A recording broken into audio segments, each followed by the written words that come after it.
Hi guys, it's been a long time I have been learning. Actually, I didn't read books, but tomorrow it's a special day. Tomorrow it's gonna be 20 years I'm getting into Earth. So I thought I'll make a special video. And to be honest, the title of this video could be quite unfamiliar and close to death than ever before. Because every time your birthday comes, you're close to death than you're close to your birthday. You're moving towards your destination, which is the graveyard. So this question kind of feels uncomfortable for most people. So people doesn't ask this question more often because it makes them uncomfortable fear.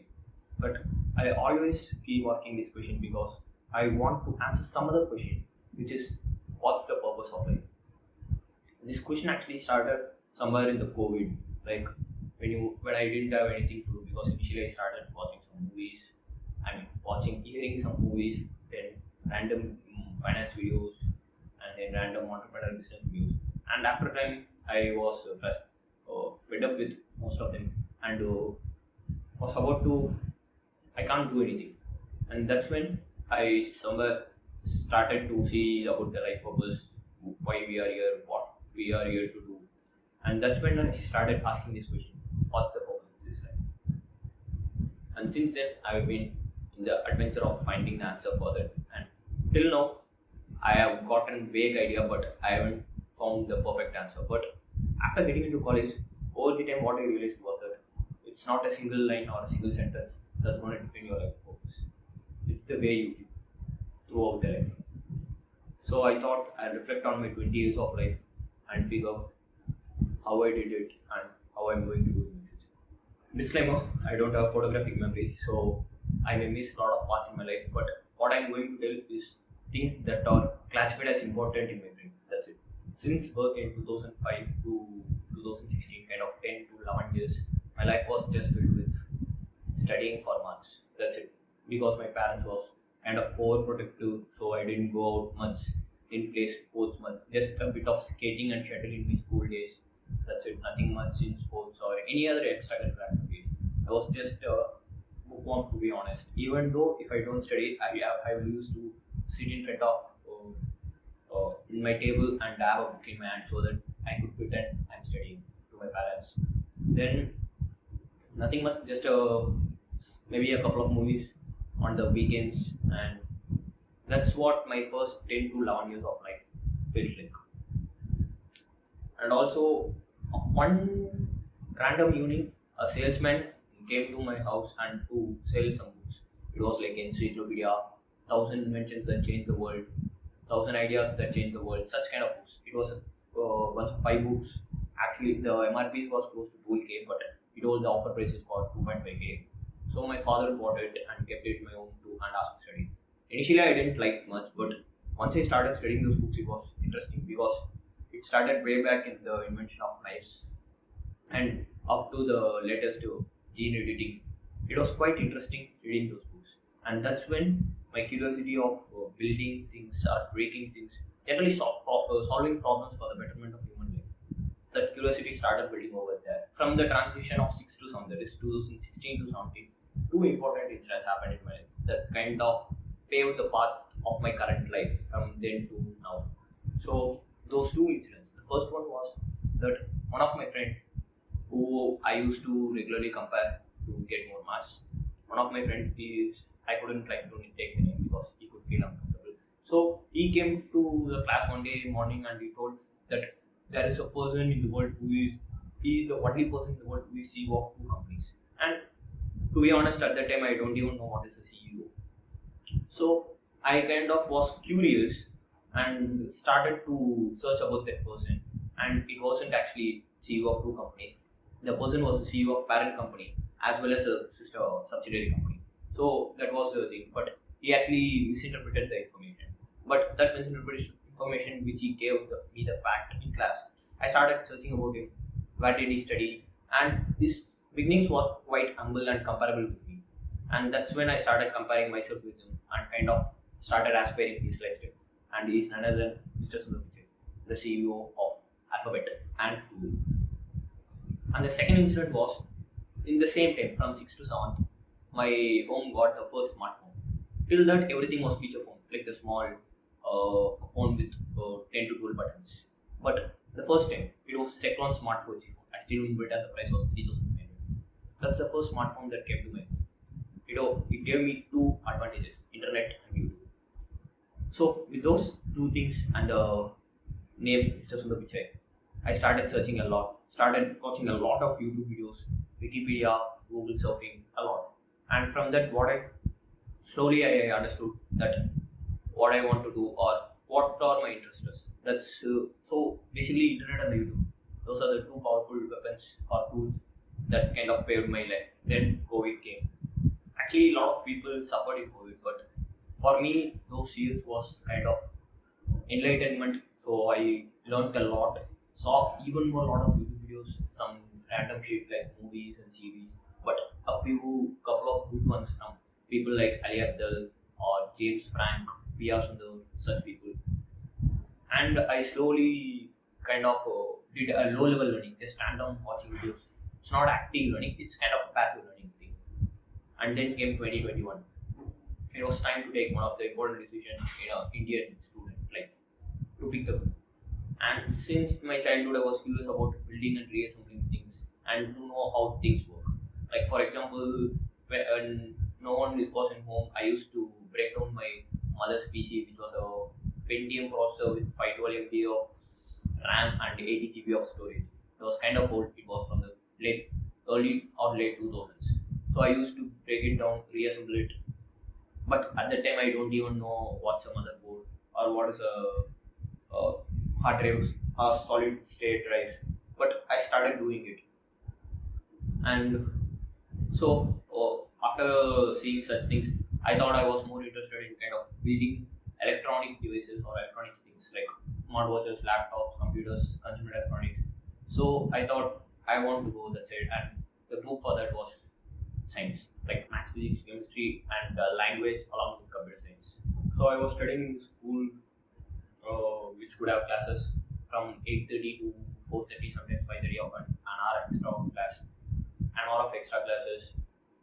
So parallelly, the research that I did on the Pichai, that research took me towards IITs. So I had to prepare for JEE. My school didn't have JEE preparation, so I had to do it separately. And the strategy of leaving the school and doing just JEE, it was not quite familiar in my family, and they would think it was too risky. So I had to go to school from 7:30 to 5:30, and then I actually started JEE coaching quite late, from August or September of my 11th standard from Vedantu. So I used to have 4 hours of classes that would start from 6:30 to 10:30, and after that I used to do the assignments. Most probably I couldn't solve most of the questions, but I tried. And also one more important mistake I did was that throughout my 11th standard and initial parts of 12th, I thought JEE is like the exams that I gave in most of my life, because I know it's exam, but I don't know the competitiveness and such things. Because I actually joined Vedantu quite a bit, so the teachers were kind of lower level, because the early batches used to get the highest graded teachers. So that was the thing. So what I did was, because throughout my lifetime I just used to listen to classes, and before exam I used to prepare for a couple of hours and go write exams and get top 5 or top 10 ranks. So I thought JEE was something similar. So throughout my 11th and initial 10th of 12th, I did the same thing. But slowly time progressed. When I got into the 12th standard JEE preparation, since I was a continuation batch, I got the best teachers there. So they started educating me on what's JEE, like the toughness, the competitiveness, and that's when I realized this is something new, that's not normal. And 2 years of grind for 4 years of freedom. That's my bet.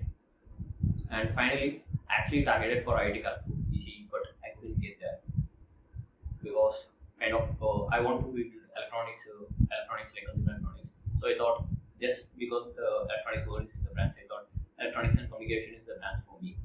And when I saw the NIRF ranking, the first college to have ECE was IIT Kanpur. So I thought that's my target. I tried that, but not enough to get that best college in India. But what I got was, but after coming here, I realized what I got was best, not in national, but it was the best for me, because it has the combination of things which is just perfect for me. Not very bad, not very good. It's just perfect for me. And it's NIT Agartala. All this time, my love for money, finance, and economics slowly started because we kind of had the money, but we didn't have the financial literacy. So most of our decisions was financially bad, and hence we slowly started draining our family wealth, due to which problems raised. And that's when I slowly started into finance and economics. And my father was quite knowledgeable, but not as good as to do right financial decisions. And from him, I started doing things because he had a couple of investment decisions which he could have taken. Our family wealth would have been maybe uh, 5 to 10x more, like buying Infosys share doing its IPO for 1,000 rupees, or buying a land which was 5k in early 2000s, which now goes for 2.5 crores.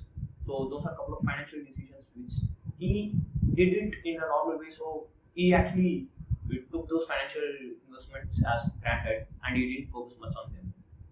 So those are the mistakes that my family did, and a couple of more mistakes which drained our family wealth from a lot to uh, maybe a upper middle class. So that's why I started learning about finance, economics, how the money moves, how the what is money, why is money, like how the economics works. And I got into college. First year was just random because I was very hardcore introvert throughout my life till 12th standard. So I fixed that I shouldn't be such one. So I got into my college. First semester, I was most extroverted person. I used to talk to each and every person I see, most probably. But slowly that faded away in my second year. So first year was just exploring. Second year, it was October 2024. Me and one of my friends, Karthikeyan, started doing one of the best things in our life. It was a ideation and beta testing of our first startup. Like throughout my first year of exploring things, I realized that uh, problem solving, when problem solving, my curiosity as well as the problem solving ability which I acquired through my JEE preparation, and my curiosity from my childhood of building, reassembling, solving problems. These two put together thought that entrepreneurship is something that I could do forever in my life, even if it doesn't pay me off. So we actually, the problem statement was quite accidentally found by him, and we started working on that from October to Jan of 2025. There was kind of 3 months of those 3 months were best of my life. The memories, I still remember a lot of things. But and we thought like once we do the beta testing, we will have the best results, and we did have the best results about the idea. But a couple of industry problems, so we didn't get funded. But throughout those 3 months, we thought that we are going to complete the beta testing, we are going to get the fund, scale it up, make it a multi-million-dollar business, and we are going to become next Mark Zuckerberg or Elon Musk. But it didn't happen. And the second semester of my second year kind of passed away because till Feb we were trying for the far out. And then in March I actually found another curious person in my college in NIT Agartala, which is Sharat. And I started working on, since that didn't pick up, I started moving to the next problem statement. The problem statement was something I was hooked up with since my childhood education. So I started working on that, but not so full like Flora. It was kind of inconsistent work here and there in the weekends. So the second year passed away, and now I'm stepping into third year. So a fear of survival started because within 1 year I will get an intern, within 2 years I will get a job, and after 2 years, that's after 2027, I have to survive on my own. I can't go call my parents and ask money because till now they have been supporting me, but I can't ask them once again for support after my college. So I need a job. I can't say I need a job. I need a cash flow that's sustainable. So that fear actually pushed me towards doing web development, DSA. I was quite late. If I had started before, it would have been in my entrepreneurial journey as well. But it's like you learn from your mistakes. So I started, but I'm not doing it with full mind because till now I'm into finance and economics, and I want to pursue that. Whether it's a career, it's an entrepreneurship, anything, I want to do it there. But the issue is that I'm from a BTech background, and there are a couple of more issues. So there are chances, but the chances are pretty low. but I'm still gonna try because the the pain of regret is greater than the pain of failure. So I'm gonna try them. But for backup, I'm doing the essay and web development also. But I'm not living my spirit of entrepreneurial journey. I'm doing it parallel too. So there are like 4 to 5 things that I'm managing at the same time, and it's hectic. You are like the confusion of whether you're doing right or wrong.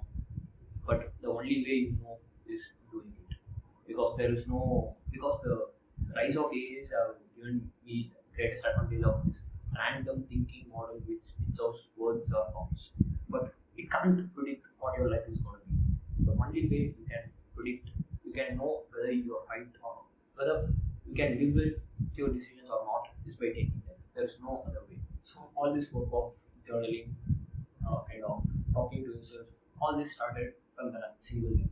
What's the purpose of your life? And from that question, I came to the next question: when is your death? Because that question, when is your death, reminds you of the fact that time is limited, and that limited is also unknown.